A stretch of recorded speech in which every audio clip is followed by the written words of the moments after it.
Paano mo kami natuntun sa lugar na ito? Kahit saan kayo magtago, mahahanap ko kayo. Umalis ka na bago pa dumating si Buboy. Binabalaan kita, Nati.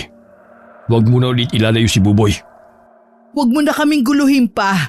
Tahimik na kaming namumuhay sa lugar na ito. Masaya na si Buboy sa mga kaibigan niya rito. Hindi sa ganitong lugar na babagay si Buboy. Anong gusto mo? Itulad sa'yo ang anak ko, ha? Hindi ako papayag. Anak mo? Talagang inari mo na siyang sayo? Oo, ako ang nagpalaki sa kanya. Kinalimutan ko ang sarili kong kaligayahan para sa kanya, kaya anak ko siya. Hindi mo maitatago habang buhay ang katotohanan sa kanya. Kung hindi mo siya ipapaubaya sa akin, baka hindi mo rin siya makontrol balang araw. Baka ikapahamak mo pa ang pagkupkup sa kanya. Hindi ko magagawang sakta ng anak ko. Malaki ang tiwala ko sa kanya. Marami nang nasira dahil sa tiwala na yan. Kung wala ka nang kailangan pa, umalis ka na. Inuulit ko, huwag mo nang subuking ilayo si Buboy. Malayo pa ay natanaw na ni Buboy ang ina na may kausap na lalaki. Pakiwari pa niya, mainit ang pagtatalo ng dalawa. Nakita pa niyang pinagtulakan ng ina ang lalaki paalis. Nang makalapit sa tabi ng kanilang bahay, ibinaba na muna ni Buboy ang pasang mga kahoy. Dahil sa pagbagsak doon sa lupa, gulat na napalingon sa kanya ang ina. Sino pong lalaki niyon? Bakit parang natalo po kayo kanina? Nakita mo ba siya? Natanaw ko lang po kayo. May sinabi bang masama yung taong yun? Napansin ko po kasi parang galit kayo eh. Akala mo lang yon. Nagtatanong lang siya ng direksyon. Tara na sa loob. Maghahain na ako ng pananghalian natin. Nay? Pwede po ba akong pumunta sa kabilang baryo? Niyaya kasi ako ng mga kaibigan ko na mamiesta eh. Kailan ba? Bukas na po bago magtanghalian. Papayagan kita pero umuwi ka ng maaga, ha? Ayoko magpapaabot ka ng gabi. Masyadong delikado ang panahon ngayon. Yes! Opo, Nay. Usapan naman po talaga ng tropa namin na hindi magpapaabot ng gabi. May napapabalita na naman po kasi na gumagalang aswang eh. Aswang baka mo. Kanino mo naman nabalitaan yan? Yun po kasing tiyuhin ni Boogie na nakatira sa kabilang baryo, na biktima ng aswang yung asawa niyang buntis. Umaatake na naman pala sila. Ano po yun? Wala. Kalimutan mo na ang sinabi ko. Basta wag mong kalilimutan ang mga bilin ko, ha? Bawal kang kumain ng karne. Opo, Nay. Binata ka na, ayoko namang isipin mo na pinaghihigpitan kita. Mahal lang talaga kasi kita. Alam ko naman po yun eh. Mahal ko rin po kayo, Nay. O siya, kain na. Habang mainit pa ang sabaw ng tinola. Hindi na inungkat muli ni Buboy ang tungkol sa lalaking nakita niyang kausap ng ina. Pero daman niya na merong itinatago ang ina sa kanya. Yun ang naisana niyang tuklasin. Mula pagkabata, palipat-lipat na silang mag-ina ng tirahan. Tila ba meron silang tinatakasan na kung anuman o sino man. Kaya naman lumaki si Buboy na walang permanenteng mga kaibigan. Mahigit 1 taon pa lamang sila sa lugar na yon at nagkaroon na siya ng mga tunay na kaibigan na sila Boogie, Par at Berdy. Mga palayaw nila iyon. Hinihiling niya na sana ay magtagal na sila roon. Maliban kasi sa mga kaibigan, mababait din ang mga taga roon. Unang araw pa lamang nila sa lugar, marami na ang nakipagkilala at nakipagkaibigan sa kanilang mag-ina. Marami din ang nag-alok ng tulong sa kanila, katulad na lamang ng tulong sa materyales sa pagpapagawa nila noon ng bahay. Ang nilipatan kasi nila doon ay sira-sira at pinagtagpi-tagpi na kubo. Hindi katulad sa mga inalisa nila, pinangingilagan sila at iniiwasan na mag-ina. Animoy may nakakahawa silang sakit. Ilabukasan nga, maaga pa lamang ay gayak na si Buboy. Ngingiti-ngiti pa siya nakaharap sa kanilang salamin na nakasabit sa dingding ng kanilang bahay. Ang aga mo naman yatang nagbihis. Susunduin ka ba ng mga kaibigan mo rito? Opo, Nay. Yung billing ko sa'yo ha, huwag mong kakalimutan. Opo, Nay. Sinabi ko naman po yun sa mga kaibigan ko. Naiintindihan naman po nila. Ganon din po kasi ang bilin sa kanila ng mga magulang nila eh. Wag nga daw po kami magpapaabot ng gabi. Natutuwa ako at nakahanap ka ng mabubuting kaibigan dito. Sana po, Nay eh. Huwag na po tayong aalis dito. Pagod na po kasi ako sa walang katapusan nating pag-alis eh. Daig pa natin ang mga pugante na may tinatakasan. Depende kasi, Buboy. Ayokong mangako na dito na tayo titira habang buhay. Depende po ba saan? Meron po ba kayong hindi sinasabi sa akin? Wala, anak. Nay, huwag niyo po sanang iwasan ang mga tanong ko.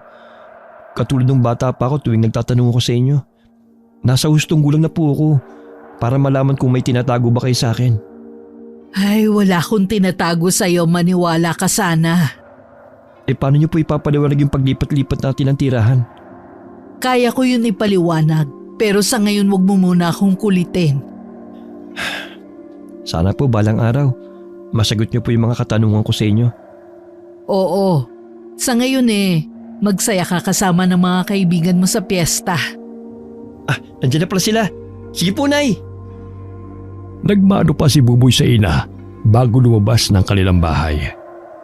Nasundan naman ang tingin ni Aling Nati ang anak habang palayo kasama ang mga kaibigan nito. Habang nakatingin sa papalayong anak, hindi maiwasang mag-alala ng babae. May palagay siyang hindi na niya mapipigilan pa ang mga pag-uusisa ng binata sa kanya.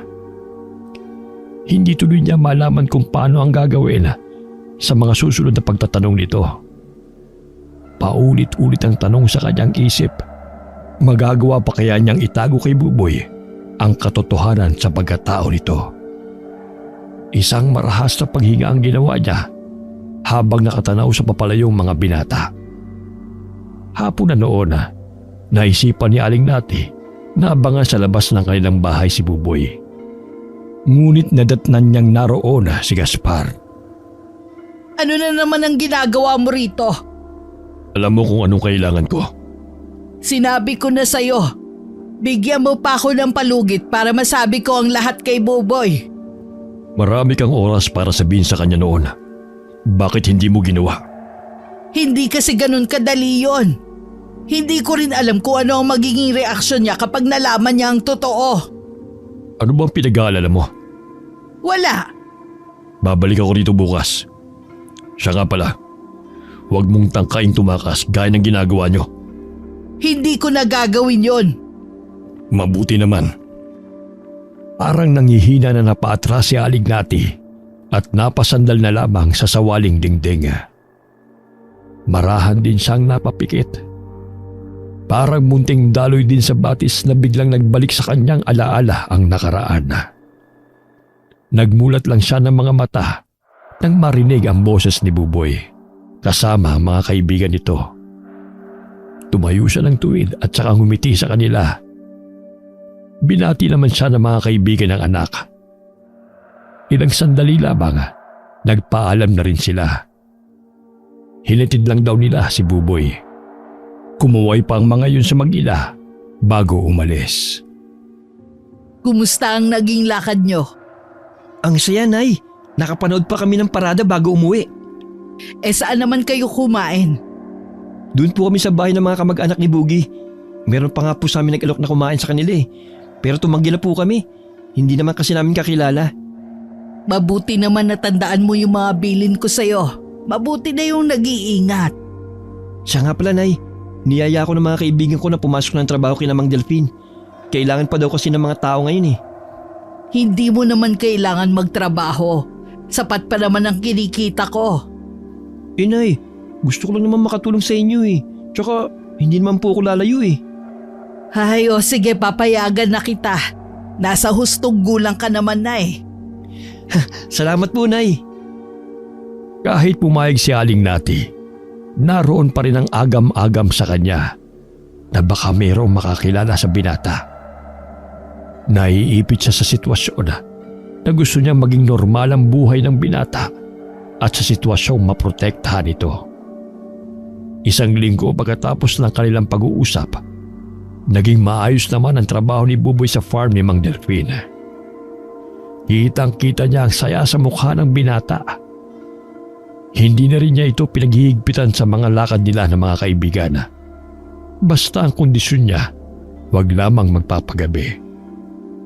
Mula rin noon, hindi na rin nagpakita sa kanya si Gaspar.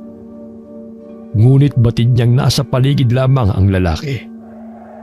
Tahimik na nagmamasin sa kanilang mga kilos.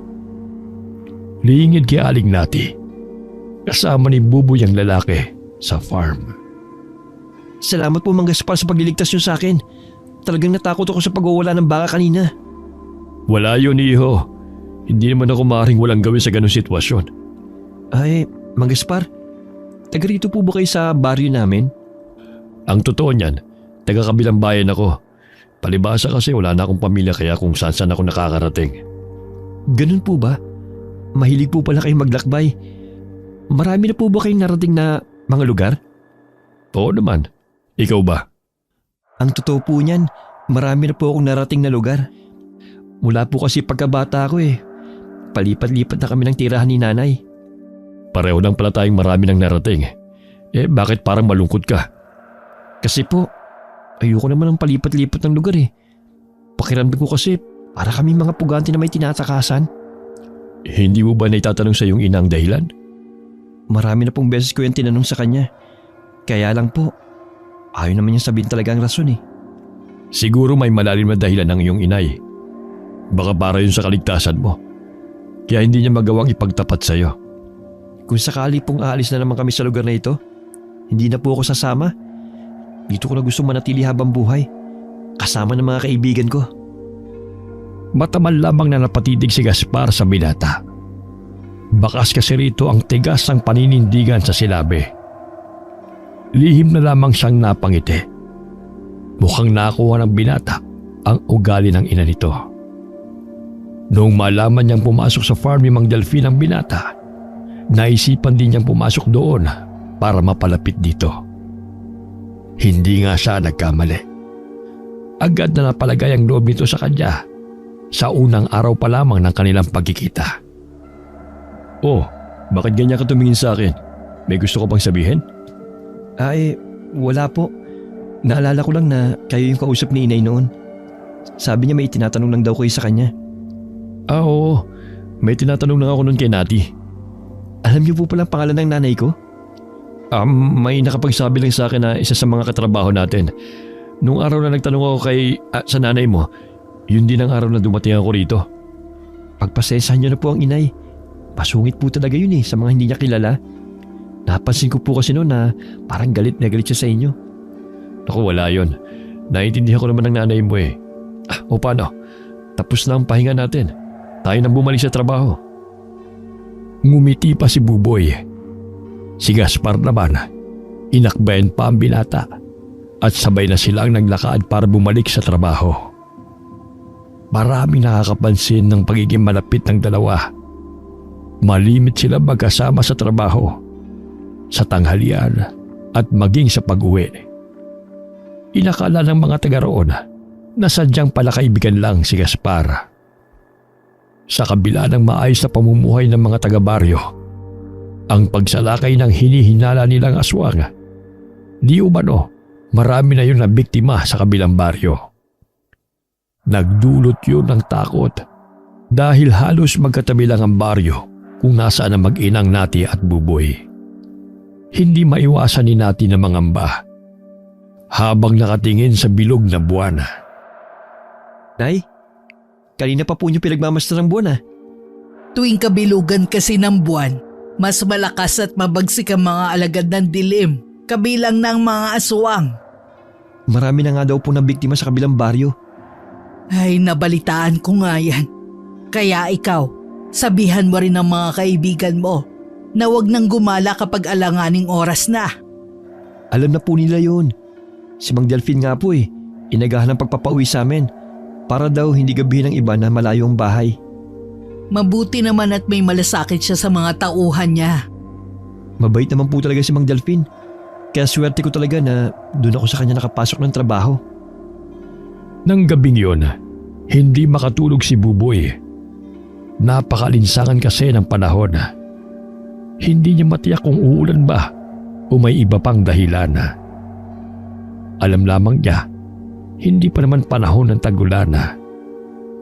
Pabiling-biling siya sa kanyang higaan hanggang hindi na nakatiis at tumayo na siya. Kasunod noon, ang malakas na kalubog sa yerong bubungan ng kanilang bahay. Parang isang malaking paa ang tumapak roon na sanhi para lumubog pa yun. Sa gulat nga ni Buboy, pakiramdam niya lalabas na ang puso niya. Kahit nakakaramdam ng takot, pinakiramdaman pa rin niya ang paligid. Nang marinig ang malakas na tili ng pinakamalapit nilang kapitbahay, hindi niya mawari. Bigla na lamang sumanggi sa isip niya na baka may aswang sa paligid. Naalala niya kasi na buntis ang babaeng nakatira roon. Lalo siyang pinanginigan ng takot. Pero mas lamang sa kanya ang kuryusidad na makakita ng totoong aswang. Lumabas siya ng bahay nila at mabilis na tinungo ang bahay ng kapitbahay nila. Ngunit sa bukana pa lamang ng kanilang bahay, nakita na niyang nilalantakan ang isang nakakatakot na nilalang ang babaeng buntis. Wala na yung buhay habang nakadilat ang mga mata. Wakwak na rin ang malaking tiyan nito. Muntik na siyang masuka na makitang hinugot ng aswang ang sanggol sa tiyan ng babae. Nakapulupot pa sa sanggol ang sarili nitong pusod. Agad nang tumalikod si Buboy at nagtago sa isang malaking drum. Mula sa pinagtataguan, dinig pa niya ang malakas na pagngasab ng aswang habang nilalantakan ng sanggol. Kinabukasan, balita sa buong baryo ang nangyari. Wala pala si Homer ng gabing yun sa kanilang bahay at tanging asawa lamang ang naiwan. Ang lalaki kasi ang nakatoka ng gabing yun sa pagbabantay sa farm ni Mang Delfina kung saan ito nagtatrabaho. Isa ring kapitbahay ang nagbalita rito sa sinapit ng asawa. Hanggang na mga oras na yon, hindi makausap ng matino ang lalaki. Maging si Buboy na nakasaksi sa buong pangyayari ay tulala pa rin hanggang ng mga sandaling yun. Ayos ka lang ba, Buboy? Ha? Ayos lang. Bakit mo na itanong? Kanina ko pa kasi napapansin na para kang tulala eh. May problema ka ba? Wala naman. Nasa na nga pala yung dalawa? Hindi ba sila papasok? Isa pa nga yan eh. Baka hindi na sila pumasok kahit kailan. Ha? Bakit naman? Kasi kanina, dinaanan ko sila sa kanila. Hindi na daw sila pinapayagan na magtrabaho ng mga magulang nila. Ito pa, aalis na daw sila sa baryo natin. Anong sabi mo? Dahil ba sa nangyari kagabi? Oo, natatakot na ang mga magulang ng mga kaibigan natin sa nangyari. Saan kaya sila pupunta? Hindi ko alam eh. Basta daw sa malayong lugar.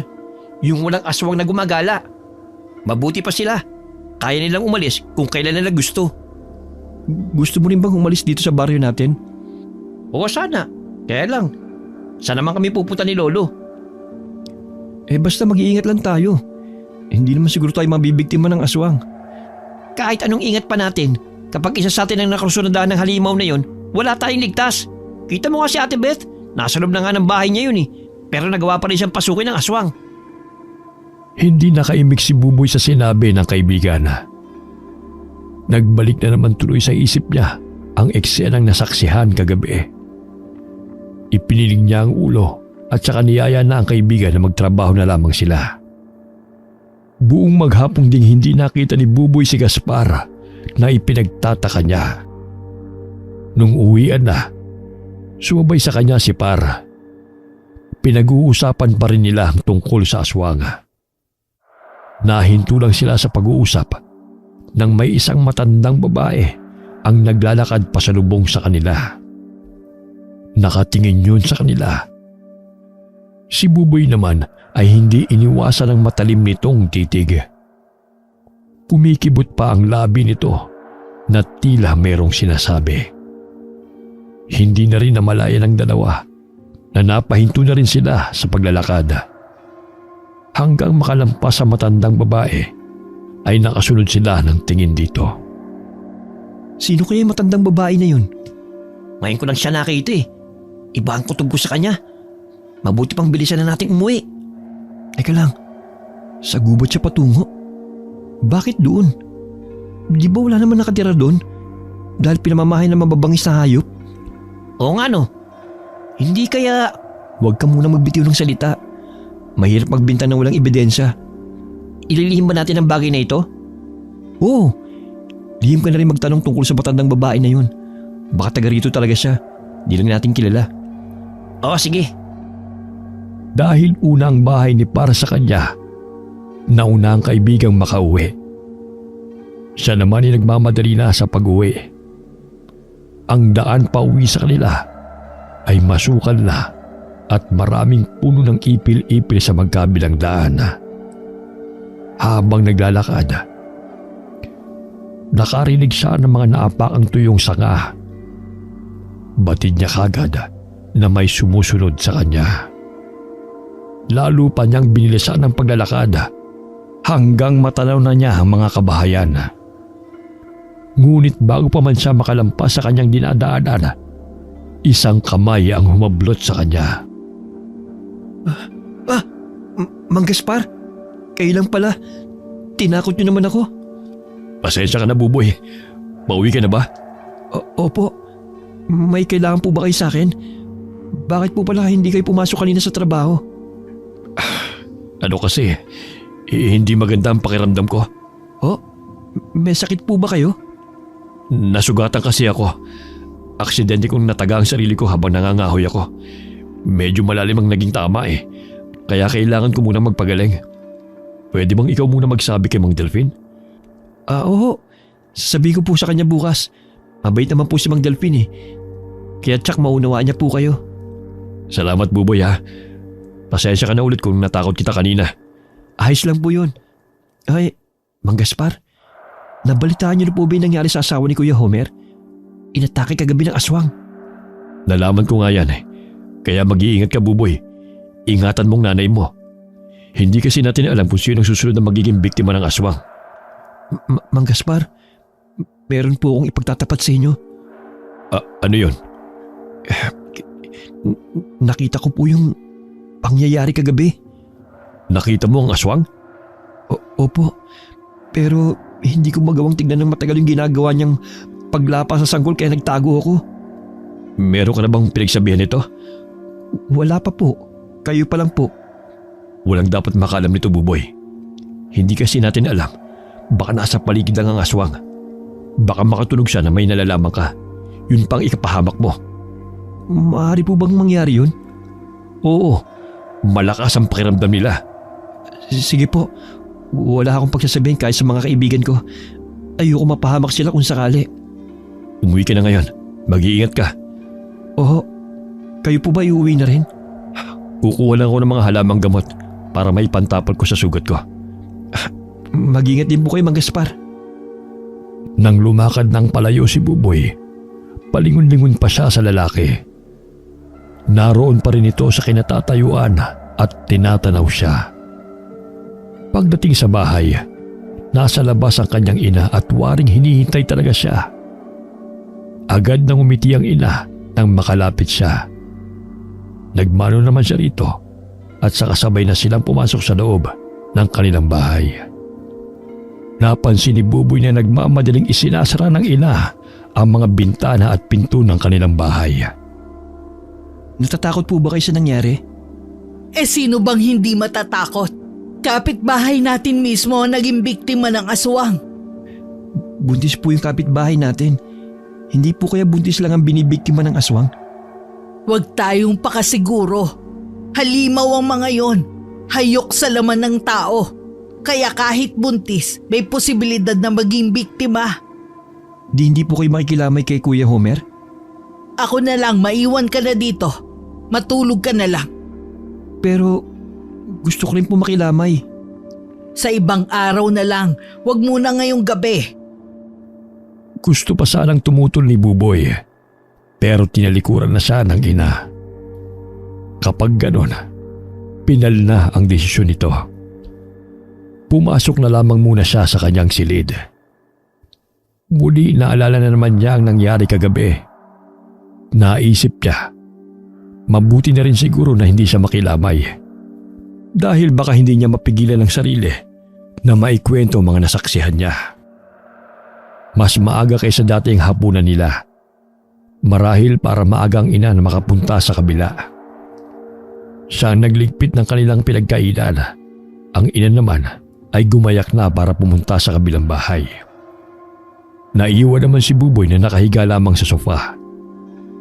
Napapitlag pa siya nang marinig na may kumakatok sa pintuan. Hindi kagad siya nakahuma. Nawala na lamang ang kaba niya nang marinig ang boses ni Par. Agad siyang lumapit at binuksan ang pinto. Pinapasok na niya ang kaibigan sa loob ng kanilang bahay. Anong ginagawa mo dito? Nagpumilit kasi ang lolo ko na makilamay. Hinanap kita sa nanay mo. Sabi nga niya hindi ka daw niya pinasama. Uy, alam mo naman si inay. Wala din sana akong balak makilamay eh. Kaso mapilit si lolo na pumunta. Kahit siya na lang daw. Alam nga namang hayaan ko lang siya mag-isa. Alam mo naman na inaanak niya sa kasal si Kuya Homer at ang asawa niya. Nakakalungkot nga ang nangyari. Sino ba naman ang mag-aakalang gano'n ang sasapitin nilang mag-asawa? Wala pang 1 taon sila mag-asawa. Nung bang gabing yun, wala kayong narinig na kahit na ano? Wala eh. Medyo malayo naman kasi ang bahay nila sa amin. Narinig ko kanina. Ganon din ang sinabi ng kapitbahay nila. Wala daw silang narinig. Kaya lang naman natuklasan ng bangkay kasi nasa may pintuan daw. Wala naman may gusto sa nangyaring to eh. Ang mabuti pa, ipagdasalan lang natin ang kaluluwa ng mag-ina ni Kuya Homer. Oo nga. Siya nga pala. Nakausap ko yung dalawa. Magkita-kita daw tayo bukas bago sila umalis ang baryo natin. Talagang lilisanin na nila ang baryo natin? Kung sila nga lang daw masusunod, ayaw nila. Pero mga magulang daw nila nagdesisyon eh. Hindi maiwasan na malungkot ni Buboy. Akala pa naman niya ay matagal niyang makakasama mga kaibigan. Siguro nga nakatakda na maghiwa-hiwalay silang magkakaibigan. Kumuha sandali si Buboy ng 2 tasa ng kape. Tiyak kasing matatagalan ng kaibigan sa kanilang bahay. Habang nagkukwentuhan nga, nakarinig sila ng komosyon sa di kalayuan.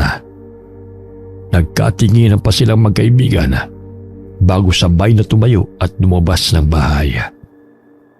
Nagtungo sila sa lamayan at doon nga nila nakita ang isang napakalaking halimaw na kahalintulad ng isang malaking aso. Mas mahaba nga lang ang uso at nakalabas ang 2 pangil nito. Namumula rin ang mga mata nito at matatalas ang kuko sa paa. Umuungol yun habang hinahabol ang mga tao na dumalo sa lamayan. Namataan nila si Homer na hindi umaalis sa tabi ng kabaong ng asawa nito. Dahan-dahang lumapit ang aswang sa nahihintakutang lalaki. Dumampot si Buboy ng malaking bato at saka ipinukol sa aswang. Tinamaan yun sa ulo at lumingon yun sa kanila. Hanapin mo lolo mo! Ilayo mo rito! Pero paano ka? Huwag mo na akong intindihin! Sige na! Alanganin pa rin iniwan ni parang kaibigan. Pero itinulak na siya nito habang palapit ang aswang. Nang makuha ang buong atensyon ng aswang, muling dumampot ng bato si Buboy at saka yun ipinukul muli rito. Lalong nagalit ang aswang. Tumakbo naman sa isang direksyon si Buboy palayo sa mga tao. Nakita pa ni Par ang pagpapahabol niya. Nakita naman ni Par ang kanyang lolo na may sugat sa kanang balikat. Nakaalalay rito si Aling Nati. Kasama mo ba si Buboy? Oo, kaya lang nagkahiwalay po kami. Aling Nati, nagpahabol po si Buboy sa aswang para may layo dito. Ginawa yun ni Buboy? Oo, tinangka ko po siyang pigilan kaya lang. Saang direksyon siya nagpunta? Sa direksyon po nakakahuyan. Doon muna kayo ng lolo mo sa bahay hanggang umaga. May mga halamang gamot doon. Susundan ko lang si Buboy. Pero Aling Nati, baka po kayo naman na mapahamak. Huwag mo kong intindihin. Kaya ko ang sarili ko. Kailangan ako ng anak ko. Mabilis nang umalis si Aling Nati at tinugpa ang daan patungong gubat. Si Par naman, inalalayan na ang kanyang lolo papunta sa bahay nila Aling Nati. Samantala, mas lalo pang binilisan ni Buboy ang kanyang pagtakbo nang maramdaman na malapit na sa kanyang likuran ang aswanga. Dahil palingon-lingon, hindi na niya napansin ang nakausling ugat ng malaking puno. Sumabit na ang paa niya roon at saka siya nadapa. Nang tangkain niyang tumayo, napaigik na lamang siya sa matinding kirot sa paa niya. Napasandal pa siya sa puno habang nakikipagtitigan sa halimaw sa kanyang harapan. Napahugot na lamang ng malalim na paghinga si Buboy nang makita niyang iniangat ng halimaw ang mahaba nitong kuko. Ngunit bago pa man yun dumampi sa kanyang balat, isang aninong nakita niyang mabilis na lumapit sa kanilang kinaroroonan. Sa bilis ng pangyayari, nakita na lamang niyang nakahandusay ang halimaw sa lupa. Isang maskuladong nilalang ang nakatayo sa kanyang harapan. Napakaitim ng balat at mabalahibo ang matipunong katawan. Ngunit napakaputi ng mahabang buhok nito.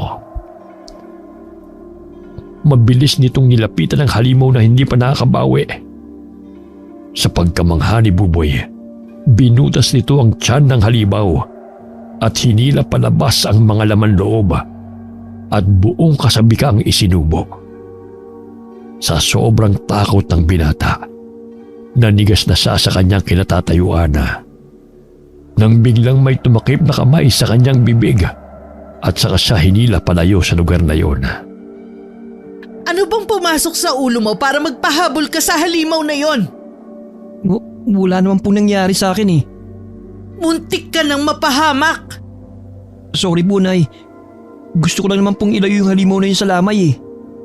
Ay, huwag mo na ulit gagawin yon, maliwanag ba? Opo, Nay. Umuwi na tayo. Naghihintay sa bahay ang maglolo. Nay, teka lang po. Nakita niyo po ba yung dumating? Isang uri din po ba siya ng aswang? Ay, oo, Buboy. Isa sa pinakamalakas na uri ng aswang. Kumakain ng tao at kauri niya. Kaya rin ba niyang mag-anyong tao para hindi siya makilala? Oo, lahat ng uri ng aswang kaya mag-anyong tao para makisalamuha sa mga katulad natin. Bakit kaya niya ako tinulungan? Hindi ko alam. Ang mabuti pa, kalimutan mo na ang nangyari. Ayokong babanggitin mo ulit ang nakita mo sa gubat. Pero Nay… Huwag nang matigas ang ulo, Buboy. Walang nagawa si Buboy nang nauna nang maglakad ang ina. Siya na may lumingon muna sa pinanggalingan bago sumunod. Mula sa madilim na bahagi, isang pares ng mga mata ang nakasunod ng tingin sa kanila. Pagdating sa bahay, naroon pa rin na maglolo. May benda na ang sugat ng lolo ni Par. Doon na rin sila nagpalipas ng magdamag. Kinabukasan, nakita nila ang pinsala sa lamay. Nagtumbahan ng mga upuan at mga mesa. May ilan din ang nasugatan dahil sa pag-atake ng aswanga. Nagdesisyon din si Homer na ilibing na sa araw na yon ang asawa dahil sa takot na balikan sila ng aswanga.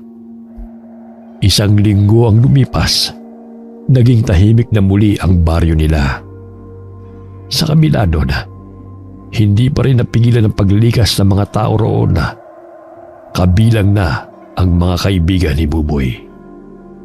Paano yan? Tayo na lang naiwan dito sa baryo natin. Hay, sa totoo lang, kung may iba lang kami mapupunta ni Lolo, ilalayo ko rin siya rito. Natatakot kasi ako na maulit ang pag-atake ng aswang na yun eh. Sa tingin ko hindi na yung magpapakita sa baryo natin. Paano ka naman nakakatiyak? Oo nga pala, hindi mo pa ikinukwento yung nangyari nung gabing nagpahabol ka.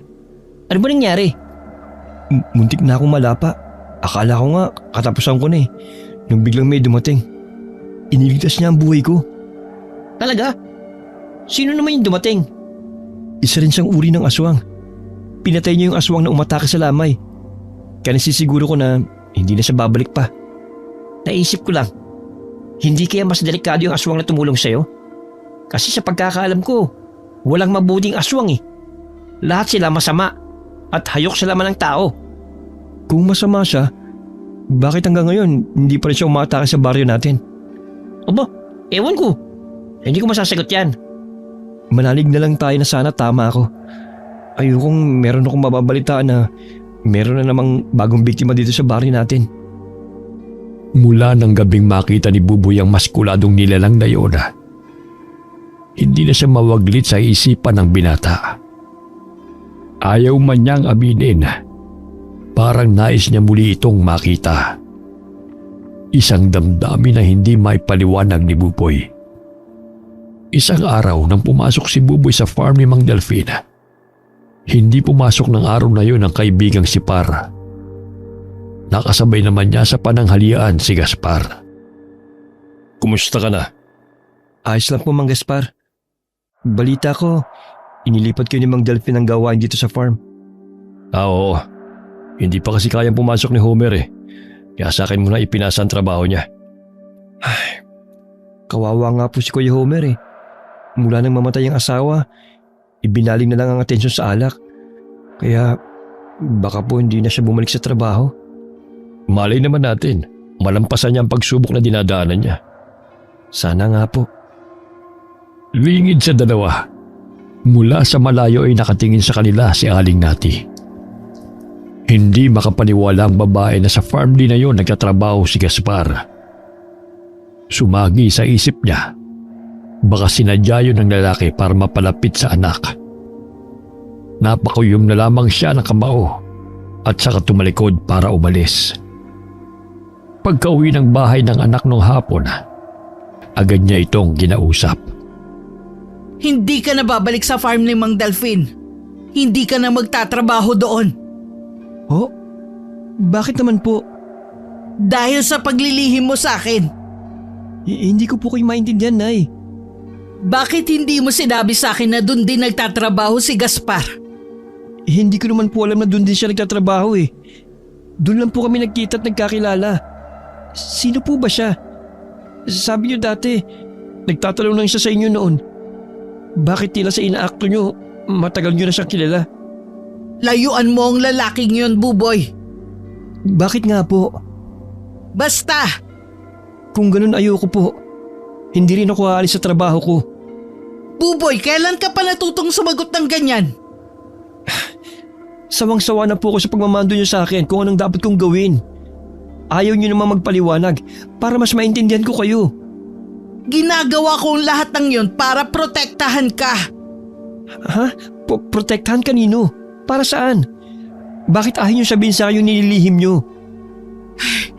Buboy, makinig ka na lang sa akin. Ayoko po. Hanggat hindi niyo sinasabi sa akin kung ano ba talagang tinatago niyo, hindi ako susunod sa sinasabi niyo. Nagtagisan pa ng titigan ng mag-ina. Sa huli, si Aling Nati ang umiwas ng tingin at saka pumasok ng kanyang silid. Si Buboy naman, napapahagod na lamang sa batok. Masakit para sa kanya na sagutin ang ganoon ng kanyang ina. Pero kung hindi siya magmamatigas, hindi niya malalaman ang itinatago nito sa kanya. Kinabukasan, maagang umalis si Buboy. Dahil gusto niyang makausap si Mang Gaspar. Kung hindi aamin sa kanya ang ina, ang lalaki ang paaaminin niya.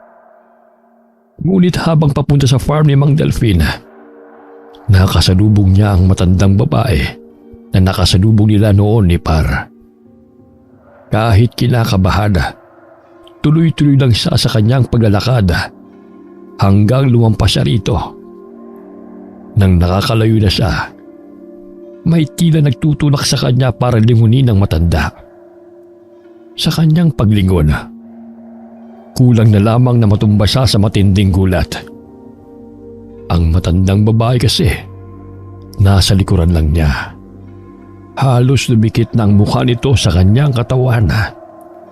Ngumiti pa ito sa kanya Kaya nakita niya ang nangingitim nitong mga ngipin.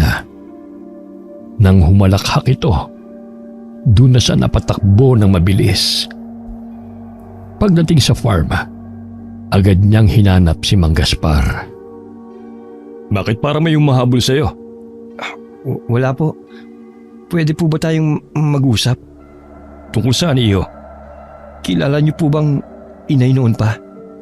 May binanggit ba siya sa'yo? Wala po. Kaya gusto ko kayong makausap. Kung ganon, wala akong sasabihin na kahit na ano sa'yo. Pareho po kayo ni nanay. Ano po bang tinatago niyo sa akin? Ang inay mo lang ang makakasagot sa mga katanungan mo. Ngayon ko lang napagtanto na sadya kayo nagtungo sa baryo na ito. Hindi lang pagkakataon ng pagtatagpo natin. Sino ba talaga kayo? Buboy, Huwag kayong lalapit! pangako ko sa'yo, balang araw makikilala mo rin ako kung sino ako sa buhay mo. Sa ngayon, makinig ka muna sa iyong ina. Magkakilala nga talaga kay ni inay. Buboy, makinig ka sa akin. Sinabi na huwag kayong lalapit eh! O sige, pero mas mabuti kung umuwi ka na muna. Hindi ka rin naman makakapagtrabaho na maayos eh. Hindi umimik si Buboy, pero sinunod niya pa rin ang sinabi nito. Umalis siya ng farm, pero hindi siya dumiretso ng uwi. Hindi rin pumasok si Par ng araw na yon. Kaya naman doon na lang siya nagpunta. Nagulat naman ang kaibigan sa bigla niyang pagsulpot sa bahay nila. Niyaya siya nito sa likod ng bahay sila tumambay. Mapuno kasi sa likod doon at mahangin. Sa nakikita kong itsura mo ngayon, parang pinasa mo na lahat ng problema ng tao eh. Naguguluhan na kasi ako eh. Saan ka naman naguguluhan? Pakiramdam ko, may tinatago sa akin ng inay ko eh. Ang daming katanungan na naipon dito sa isip ko. Pero hanggang ngayon, naghahanap pa rin ako ng kasagutan. May kinalaman ba dito yung kinukwento mo na palipat-lipat kayo ng tirahan?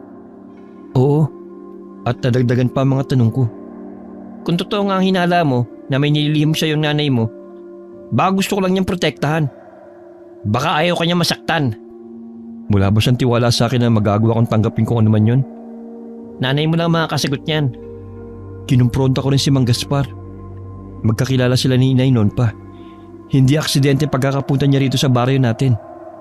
Ha? Talaga? Sa totoo lang kasi, hindi ko siya gusto eh. Kaya nga nung makita namin na malapit ka sa kanya, kami na lang umiwas. Ewan ko. Hindi ko maipaliwanag eh. Pero iba ang pakiramdam ko sa taong yon. Anong gagawin ko, Par? Kausapin mo ulit ang nanay mo. Yun ang maipapayo ko sa'yo. Napabuga na lamang ng hangin si Buboy. Gulong-gulo na kasi ang isip niya ng mga oras na yon. Pero tama ang kaibigan. Ang solusyon lang ay kausapin niya muli ang kanyang nanay. Dahil nagtatampo pa rin, hindi kaagad umuwi si Buboy sa bahay nila. Nagkwentuhan muna silang magkaibigan. Madilim na maisipan niyang umuwi. Pinigilan pa siya ni Par, ngunit nagpumilit pa rin siyang umuwi. Habang daan, kumakabog ng mabilis ang dibdib niya. Hindi dahil sa madilim ang kanyang dinaraanan, kundi may kakaiba siyang nararamdaman. Biglang pumasok sa isip niya ang ina, kaya't binilisan pa niya lalo ang paglalakad hanggang makarating siya sa kanila. Ngunit ganun na lamang ang gulat niya nang maabutan ng ina na nakikipagbuno sa isang nakakatakot na nilalang. Humagis pa ang hawak ng ina, nakahawig ng isang latigo. Tinampot niya yon para sana tulungan ng ina. Ngunit parang may kuryenteng gumapang sa kanya at napapasong napabitiw siya sa bagay na yon. Buboy, umalis ka na dito. Iligtas mo ang sarili mo. Hindi po kita iiwan, Nay. Pabayaan mo na ako. Sige na, nakikiusap ako sa'yo. Imbes na sumagot, muling dinampot ni Buboy ang bagay na nabitiwan kanina. Kahit nakakaramdam ng sakit, inihagis niya yon sa ina na nasalo naman ito. Kitang-kita niya kung paano yun gamitin ng ina. Makailang beses niyang inihataw yon sa nilalang nakalaban nito. Parang nakuryente na ng isa ito, pero nagawa pa rin tumakas. Hindi na rin yun hinabol ng ina.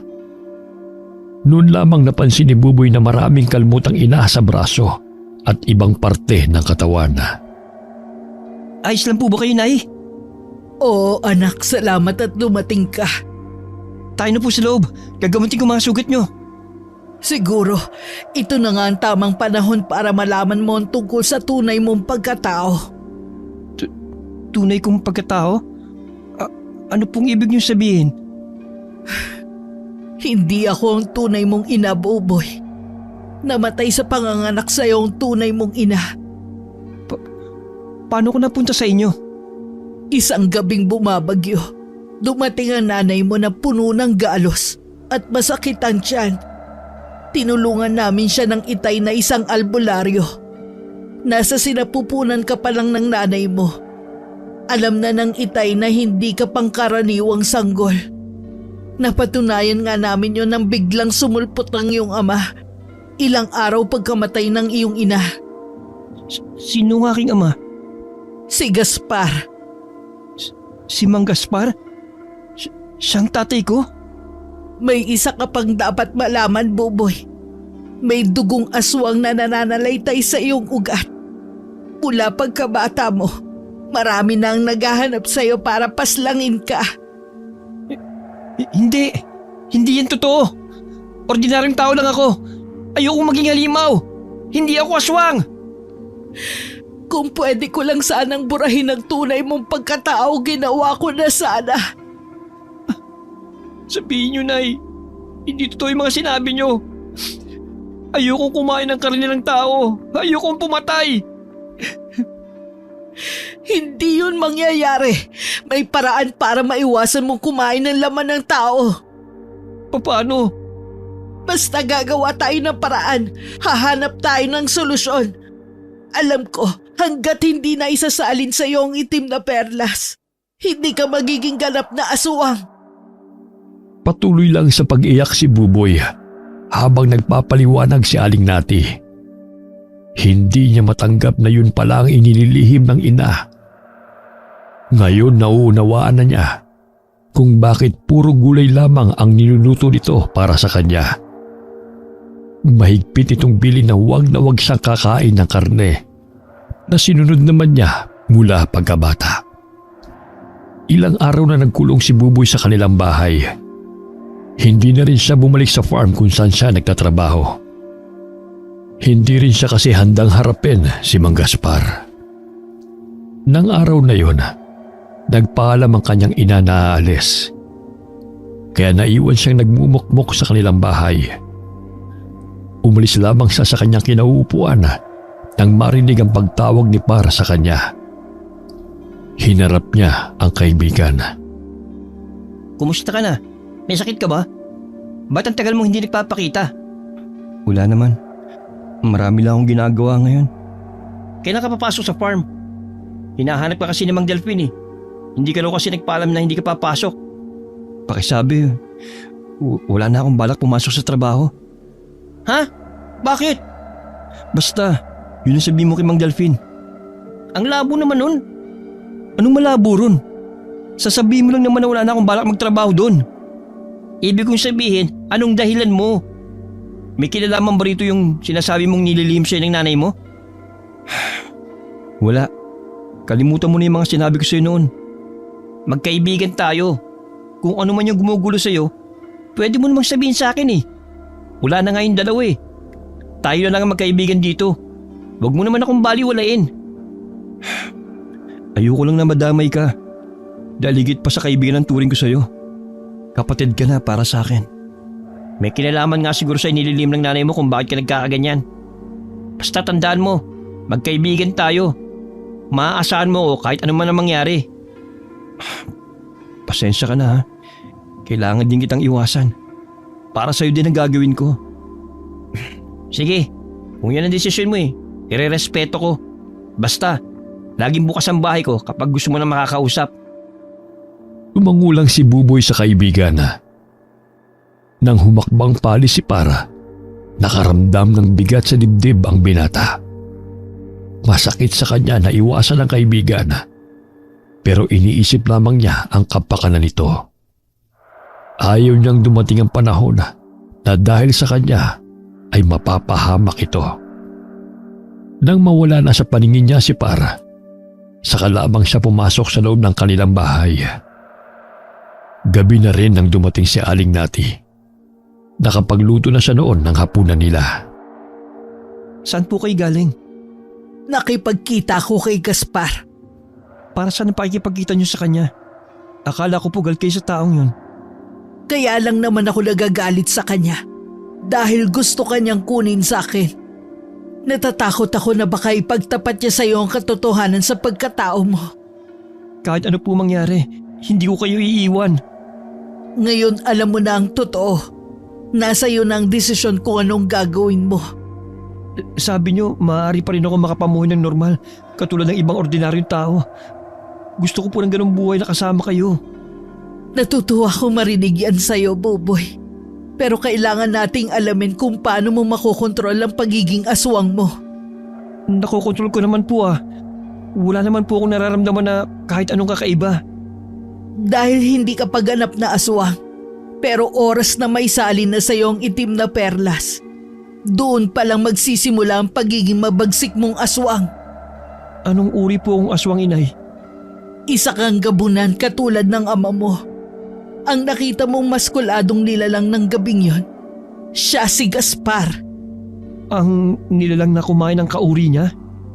Oo, kaya nilang kumain ng laman ng tao at kauri nila. Isa sa pinakakinatatakutan na lahi ang iyong pinagmulan. Sana naging katulad na lang ako ni Par, na isang ordinaryong tao. Sa isang iglap, nagbagong lahat. Tandaan mo, mahal na mahal kita, anak. Ako din po, Nay. Ikaw lang ang kikilalanin ko bilang ina. Wala nang iba. Mahigpit na niyakap ni Buboy ang ina. Nang mga sandaling yun, nakaramdam ng pangambang binata na baka isang araw, bigla siyang magbago at hindi makilala ang ina at masaktan niya ito. Nang mga sumunod na araw, mas lalong naging malapit sa isa't isa ang mag-ina. Sinusulit nila ang bawat araw na magkasama sila. Batid kasi nila sa kaibuturan ng kanilang mga puso. Baka dumating ang araw na kailangan nilang magkalayo para sa ikabubuti nila pareho. Kinausap din ni Buboy si Aling Nati sa biglang pumasok sa kanyang isipan. Ano kaya kung magpakalayo-layo na lang tayo, Nay? Gaya ng ginagawa natin dati. Noon gusto ko rin yan. Pero hindi habang buhay makakapagtago tayo. At isa pa, nangako ako kay Gaspar na hindi na kita ilalayo pa. Alam ko po na desperado na ako sa naisip ko.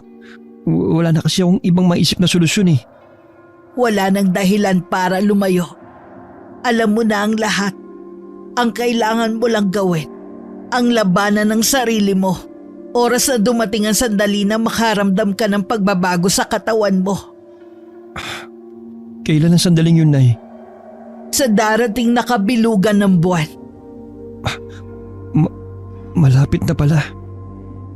Bago ang gabi ng kabilugan ng buwan, dumating sa bahay nila si Gaspar. Ngunit hindi na niya naabutan ng binata sa bahay nila. Iba ang kutob niya kaya napilitan siyang puntahan ng mag-ina. Hindi rin alam ni Aling Nati kung saan nagtungo ang binata dahil hindi naman ito nagsabi. Basta ang sinabi lamang nito bago umalis ay babalik din kaagad. Kailangan ko siyang hanapin bago ang kabilugan ng buwan. Sabihin mo nga, may plano ka bang isaling kay Buboy ang itim na perlas na nasa iyo? Matagal nang nasa kanya bilang anak ko. Mula nang isilang siya, nasa kanya na ang perlas na itim. Kung ganun pala baliwala ang lahat ng ginawa kong pagtakas sa kanya. Buong akala ko kasi, yun ang akala ni Melinda, ang tunay na ina ni Buboy. Si Melinda, hindi man lang niya hinayaan na makasama ko sila ng anak namin. Nagawa pa niyang tumakas. Hindi mo siya masisisi. Sino ba naman ang gustong makasama ang isang katulad mo? Kung naging tapat ka lang sana sa umpisa pa, hindi na sana aabot sa ganito. Matagal ko nang pinagsisiyan ang ginawa ko. Labis lang ako nagmahal nun kay Melinda. Kaya nagawa ko maglihim sa kanya.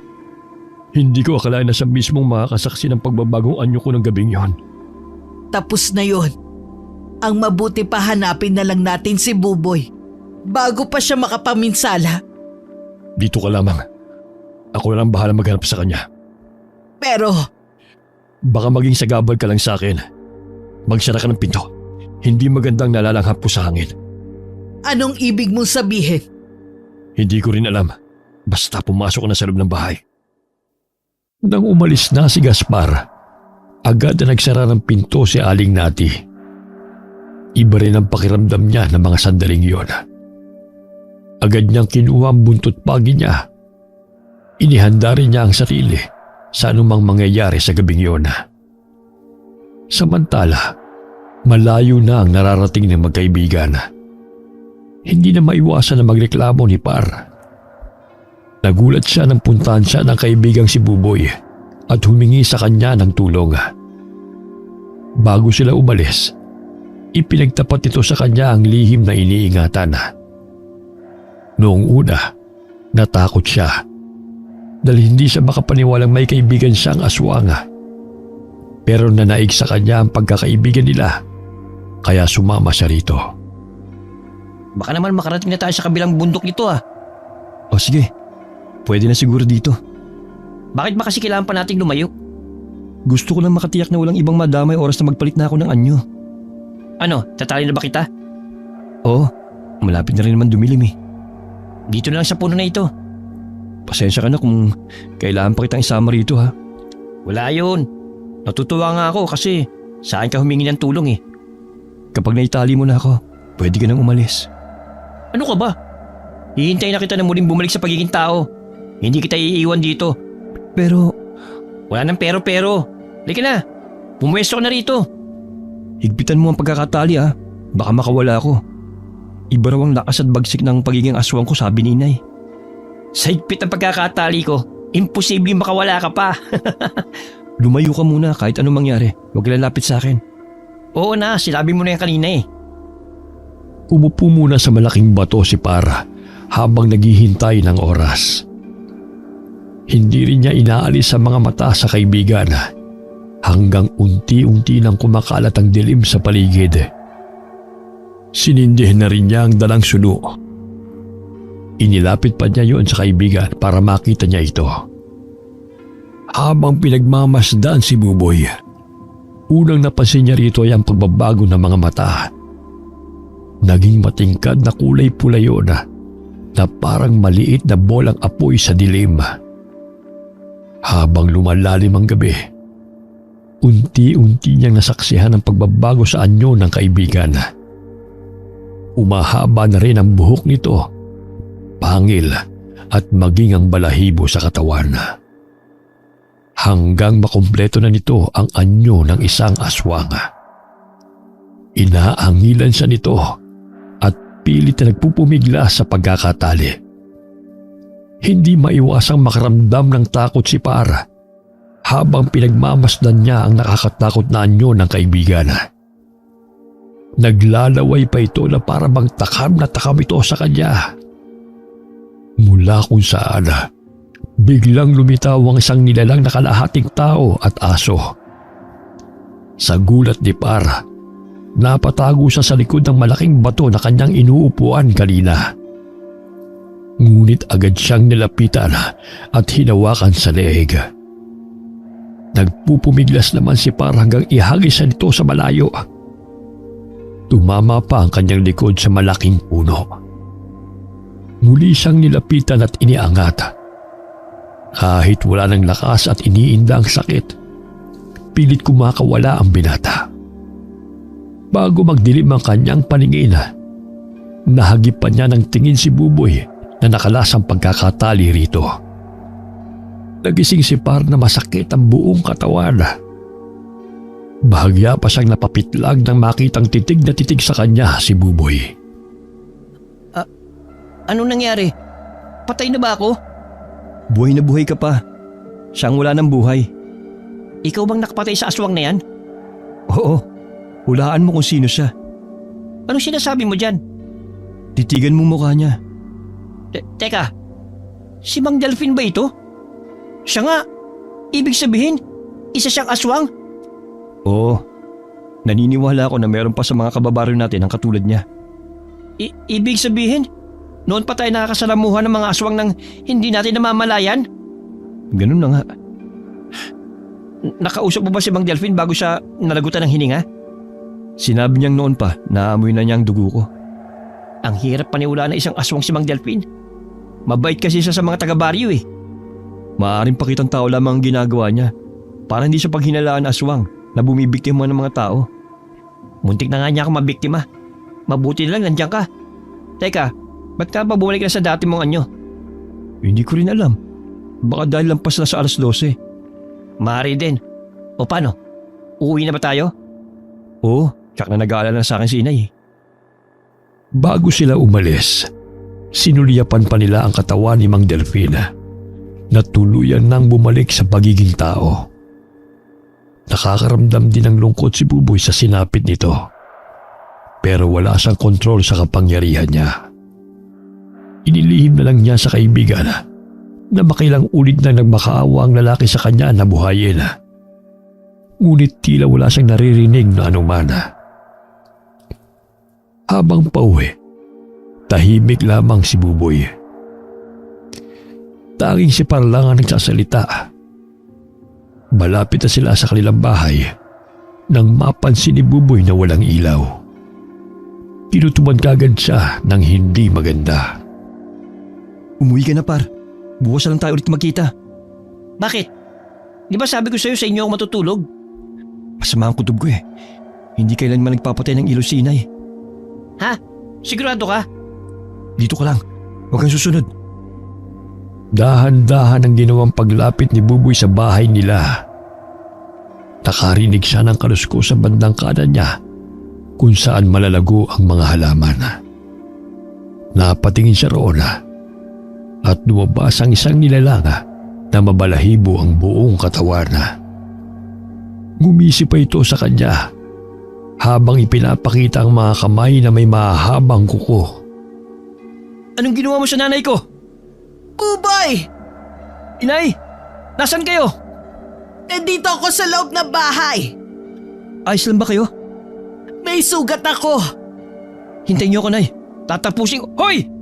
Saan pupunta? Bumalik ka! Hayaan mo na siya. Kailangan ng tulong ni Aling Nati.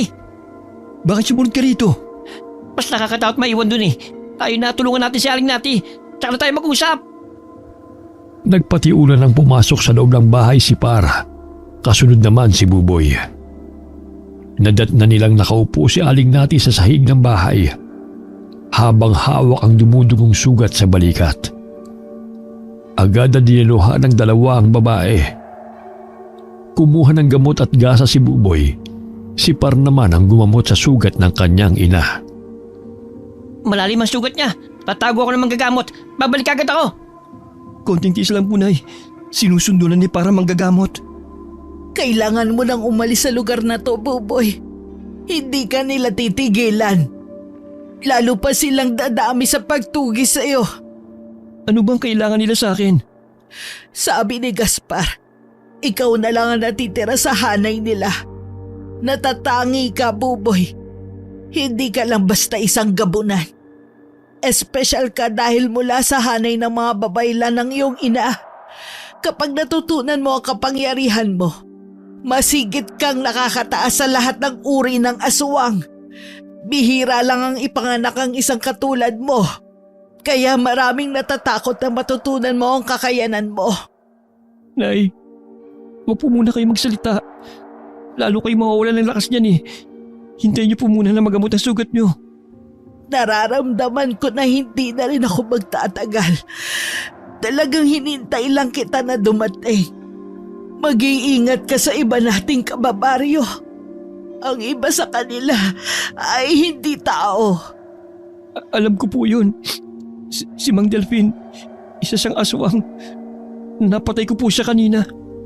Pag-aralan mong kontrolin ang sarili mo. para walang madamay na inosenteng tao. Tandaan mo, mahal na mahal kita, anak. Ang pagdating mo ang pinakamagandang nangyari sa akin. Nay, ayoko. Huwag kayong mawawala. Hindi ko kaya. Pangako po, lagi na po ako susunod sa inyo. Nay, basta dito na po sa tabi ko. Gusto ko rin na makasama ka pa, Buboy. Pero wala nang oras. Kasalanan ko to kung di sana ako umalis. Nay! Nay! Wag po! Nay! Nay! Andito na manggagamot! Pasensya na kung natagalan ako. Buboy, si Aling Nati. Wala nang inay. Ha? Pero, andito na manggagamot. Bakit hindi niya? Aling Nati, bakit naman po? Bakit? Nang mga oras na yon, habang yakap ng mahigpit ang katawan ng ina, walang patid ang pagtangis ni Buboy. Paulit-ulit niyang sinisisi ang sarili sa pagkamatay nito. Kung hindi siguro siya umalis ng araw na yon, maaaring naprotektahan niya ang ina. Maging si Par ay hindi na rin napigilan ng pagluha. Dahil lumaking walang nakagistang ina, parang tunay na ina na rin ang turing niya sa babae.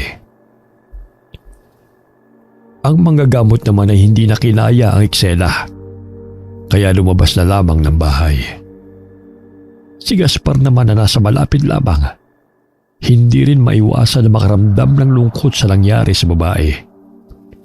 Hindi man sila naging malapit nito, utang pa rin niya dahil siya ang nagligtas sa anak na si Buboy. Nang gabing yun, tila nakikidalamhati ang panahon. Bigla kasi bumagsak ang malakas na ulan na sinabayan pa ng panakanakang pagkulog at pagkidlat. Kinabukasan din, inilibing ni Buboy ang ina. Wala pa ring tigil ang pagtulo ng luha niya habang nakatingin sa krus na kahoy. Naalala niya ang pag-aalaga ng ina mula nang siya'y bata pa. Buboy, tayo nang umuwi. Malapit ang dumilim. Ang Gaspar, wala nang inay. Bakit kailangan mo wala siya? Dahil hanggang doon na lang ang buhay niya. Wala na tayong magagawa pa. Pero hindi pa ako handa na mawala siya. Alam ko. Kaya sana hayaan mo akong mapalapit sa'yo. Anak, nandito pa ako. Hayaan mo maging ama ko para sa'yo. Itay. Gumuhit ang ngiti sa labi ni Gaspar nang marinig sa kauna-unahang pagkakataon na tawagin siya ng itay ng nag-iisang anak. Umakbang siya palapit sa binata. Kinabig niya ito at dinala sa dibdib. Nang araw na yon, nagkasundo ang mag-ama na lilisanin na ang baryo na yon. Humingi lang ng panahon ang binata para makapagbabang luksa sa pagkamatay ng ina. Kasalukuyan silang magkasama ni Para. Pinag-uusapan nila ang nakatakdang pag-alis nilang mag-ama. Talaga bang sasama ka na sa tunay mong ama? Oo, yun ang alam kong tamang desisyon eh. Una sina Boogie at Berdy. Ngayon, ikaw naman ang aalis. Ayokong umalis dito sa baryo na to. Wala lang talaga akong pagpipilian eh. Magkikita pa kaya tayo? Baka mamaya kasi galing ka ni Mang Gaspar sa ibang panig ng mundo eh. Ayokong mangako kung kailan. Pero natitiyak ko sa'yo na magkikita pa rin tayo. Aasahan ko yan ha. Kailan ang alis nyo? Pagkatapos ng babang luksa ni Inay. Gusto ko lang munang puntahan ang puntod ni Inay para magpaalam. Par, may hihilingin sana ako sa'yo eh. Ano yun? Ikaw na sana ang bahala sa puntod ni Inay. Yun lang pala eh. Huwag ka mag-alala. Lagi kong pupunta ng puntod ni Aling Nati para hindi naman siya malungkot kapag umalis ka na. Sa bahay nila, hindi makatulog si Buboy. Marami kasi nagsasalimbayan sa utak niya ng mga oras na yun. Siya lamang ang nasa bahay. Hanggang ng mga sandaling yun, wala pa rin siyang ideya kung saan naglalagi ang kanyang ama. Hindi rin naman niya pinagkaabalahan na alamin pa. Maraming gabi rin na umaatake ang pagkaaswag niya. Madalas siyang ipanlaban sa kanyang sikmura ay ang natitirang mga alaga nilang hayop. Kahit papano, nagagawa na rin niyang kontrolin ang kanyang sarili. Mula nang mamatay ang kanyang ina, hindi na rin siya matahimik. Sumisigaw ng katarungan ng puso't isipan niya. Ang gusto niya, maipaghiganti ang ina sa aswang na pumaslang rito bago ang araw ng babang luksa. Hanggang hilahin siya ng antok, nasa isip pa rin niya ang planong paghihiganti.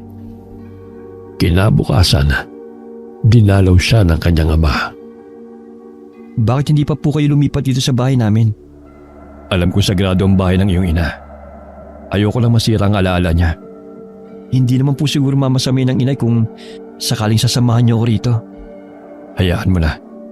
Kapag umalis na tayo rito, magkakasama naman tayo eh. Saan po ba tayo pupunta, Itay? Sa baryo kung nasa ng mga kauri natin. Malayo po ba dito? Oo anak. Kaya nga pumayag ako sa gusto mo na bigyan ka ng panahon para manatili pa rito. Salamat po, Tay, sa pagiging maunawain niyo. Kapag magkasama na tayo, patutunayan ko sa iyo ang pagiging mabuti kong ama. Babawi ako sa iyo sa ilang taon na nagkahiwalay tayo. Gusto ko rin po kayong makasama. Bago dumilim, nagpaalam na rin ang kanyang ama. Naiwan muli siya sa kanilang bahay na puno ng pangungulila sa ina. Napasulyap siya sa labas ng bintana.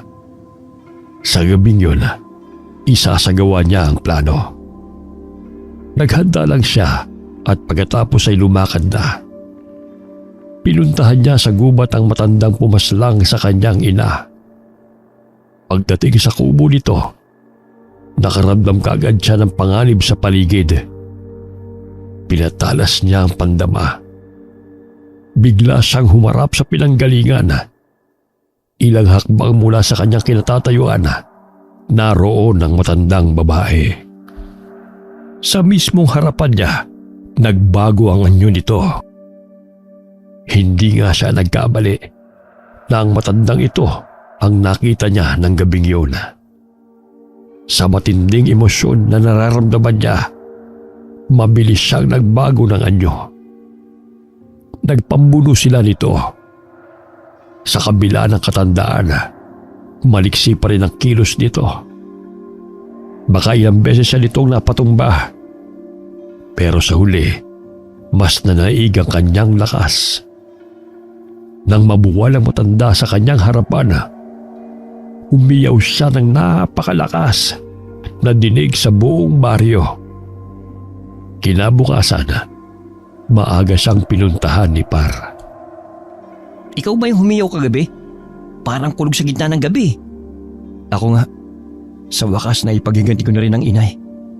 Ibig sabihin, napaslang mo na yung aswang na pumatay sa kanya?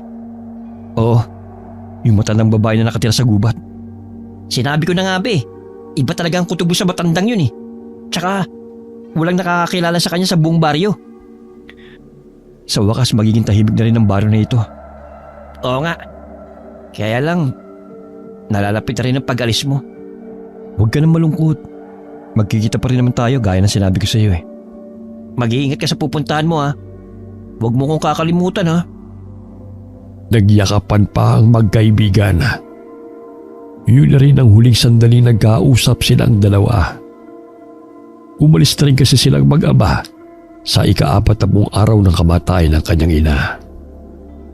Habang naglalakad, pinipigilan lang ni Buboy na hindi lumingon sa pinanggalingan. Parang gusto na namang lumuha ng kanyang mga mata. Batid niya, kahit saan man siya makarating, kalahati ng puso niya ay maiiwan sa baryo kung saan natagpuan niya ang mga tunay na kaibigan. Tanging ang baryo lamang na yon ang tumanggap sa kanilang mag-ina. Matapos ang napakahabang araw ng paglalakbay, Narating na rin ng mag-ama ang baryo kung saan tanging mga aswang lamang ang naninirahan. Pagpasok pa lamang sa tarangkahan, dama na kaagad ni Buboy ang pag-iiba ng simoy ng hangin. Malansa kasi ang buong paligid. Mapuno ang lugar na kanilang nilalakaran, pero ni isang ibon ay wala silang matanaw. Bawat taga roon na nakakasalubong nila ay yumuyukod sa kanyang ama bilang pagbibigay galang. Ako ang pinuno sa lugar na ito. Ang respetong ibinibigay nila sa akin, matatamasa mo rin balang araw. Gusto ko lang mamuhay ng simple. Ayokong titingalain ako ng kahit na sino. Hindi maaari. Dahil ikaw ang susunod sa akin na pinuno nila. Sa'yo isasalin ang pamumuno sa lugar na ito. Ano po? Ngayon pa lamang, nakikita ko na magiging magaling kang pinuno ng mga kauri natin. Hindi ko po pinangarap na maging pinuno ng kahit na ano. Bilang nag-iisa kong anak, tanging ikaw lamang ang karapat dapat na sumunod sa akin. Hindi ko po alam kung magagampanan ko ang pagiging pinuno gaya nyo. Matagal pa naman bago ko isalin sa iyo ang pagiging pinuno. Marami ka pang kakaining laman loob bago ka makarating kung nasan ako ngayon. Pero ngayon nandito ka na, marami akong ituturo sa iyo. Ipinakilala kaagad siya ng kanyang ama sa nasasakupan nito. Mainit naman ang pagtanggap sa kanya. Paulit-ulit ring isinisigaw ang pangalan niya. Dahil sa ipinakita na suporta sa kanya ng mga taga-roon, nawala ang kabang nararamdaman niya. Inilibot niya ang paningin sa buong paligid. Baka sa kanila ang saya na naroon na siya. Pagkatapos ng pagpapakilala kay Buboy, agad na nag-umpisa ang kanyang pagsasanay.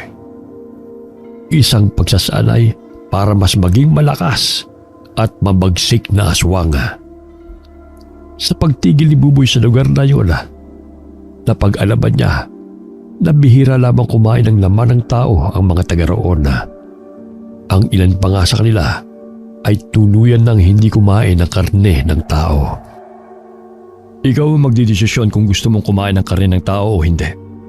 Ang iba, ang mga alaga nilang hayop ang pantawid sa kanilang gutom. Gusto ko pong mamuhay katulad nung magkasama pa kami ni inay.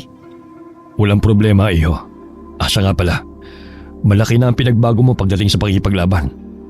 Bakit po kailangan magsanay ako sa pakikipaglaban, tay? Minsan kasi, hindi maiiwasan ang digmaan ng mga aswang. Paghahanda lamang ang ginagawa mo. Pero tahimik na namumuhay ang mga taga rito. Ilang dekada na rin mula nang may lumusob rito. Sana naman, hindi na dumating ang panahon na yon. Ayoko may masaktan ng mga inosenteng bata at mga kababaihan na taga rito. Ganyan dapat mag-isip ang isang pinuno. Ayoko pong maging pinuno. Mabuti pang humanap na lang po kayo ng ibang papalit sa inyo. Iisipin ko na lang na isang biro yung sinabi mo. Sa kaibuturan ng puso ni Buboy, hindi niya nais na maging pinuno ng mga aswang. Hindi niya gusto ang isang obligasyon na iaatang sa kanyang balikat ng ama. Ngunit sadyang mapagbiro ang tadhana. Hindi akalain ni Buboy na mapapadali ang pagiging pinuno niya. Isang gabi, nabulahaw sila ng malakas na pag-iingay. Sinasalakay sila ng isang tribo ng mga aswang. May ilan sa panig nila ang nasawi at marami rin ang nasaktan. Kabilang na roon ang kanyang ama. Malubha itong nasugatan na ilang taon din itong ininda. May palagay akong may orasyon ang ginamit sa akin na patalim ng kalaban. Bakit niyo po nasabi yan, tay? Pilit ko lang ipinapakita na malakas ako. Pero ang totoo niyan, mahina na ako, Buboy. Kaya nga kita pinatawag para isalin na sa iyo ang pagiging pinuno ng tribo natin. Tay, hindi pa ako handa. Alam ko na matagal ka ng handa. Natatakot ka lamang. Huwag kang mag-alala. Ang mga matatandang aswang sa tribo natin, aalalayan kanila. At kayo, anong gagawin niyo? Tahimik lamang ako magmamasid sa mga gagawin mo. May tiwala ako sa iyo, Buboy. Kung talagang hindi niyo po kaya, tatanggapin ko po ang pagiging pinuno. Nang gabing yun, Nagsaya ang buong tribo dahil sa bago nilang pinuno. Bagamat masaya na mainit ang naging pagtanggap sa kanya ng mga kauri, naroon naman ang bigat sa kanyang dibdib. Hinanap ni Buboy sa mga naroon ang kanyang ama. Natanaw niya ito na papalayo. Agad niyang hinabol ang ama. Saan po kayo pupunta? Hindi na ako kailangan dito. Kaya saan pa ba ako pupunta? Huwag niyong sabihin na lalayo na kayo. Higit pa sa pagpunta sa malayong gagawin ko, Buboy. Aalis ako ng panatag. Dahil nasa mabuti ka ng kalagayan at ganun din ang lugar na ito. Sasamahan ko na po kayo. Inakbayan siya ng ama habang mabagal silang naglalakad. Nakarating sila sa may ilog kung saan may talon. Kahit ilang beses nang nakita yon ni Buboy, hindi pa rin maiwasan na mamangha siya sa ganda nitong taglay. Lalo na ng gabing yun. Tila ba kumikislap ang tubig. Isa sa kaugalian ng tribo natin ay ang pag-alis ng dating pinuno. Dapat walang nakakaalam sa kanyang paglisan at hindi maaaring makita ni numan kung paano siya mamatay. Hindi po ako lumaki sa lugar na ito. Kaya ibang paniniwala ko. Sasamahan ko po kayo hanggang sa huli. Ang pagiging tao pa rin pala ang pinapairal mo. Ang panlabas ko lang po ang nagbago. Pero hindi ang nilalaman ng puso ko. Nasabi ko na ang lahat ng pagiging pinuno. Nasabi ko na rin ang mga dapat mong gawin. Tama. Samahan mo na lamang ako sa huling sandali ng buhay ko. Itay? Pagod na ako, Buboy. Gusto ko nang magpahinga. Salamat. Salamat na kasama kita hanggang sa huling sandali ng buhay ko. Dahil sa paninikip ng dibdib, hindi na nagawa pang magsalita ni Buboy. Niyakap na lamang niya ang ama habang nakatingin sa ilog. Ilang sandali rin silang nasa ganoong ayos hanggang maramdaman na lamang ni Buboy na wala ng buhay ang ama. Tahimik siyang umiyak sa pagkawala ng kanyang ama. Isa kasi sa paniniwala nila, kapag mamamatay na ang isa sa kanila, kailangan itong lumayo para tanggapin ang kamatayan ng mag-isa. Naging mahusay na pinuno si Buboy sa kanyang nasasakupan. Kaya inani niya ang respeto at pagmamahal na higit pang ibinigay sa kanyang ama noong nabubuhay pa ito. Wakas.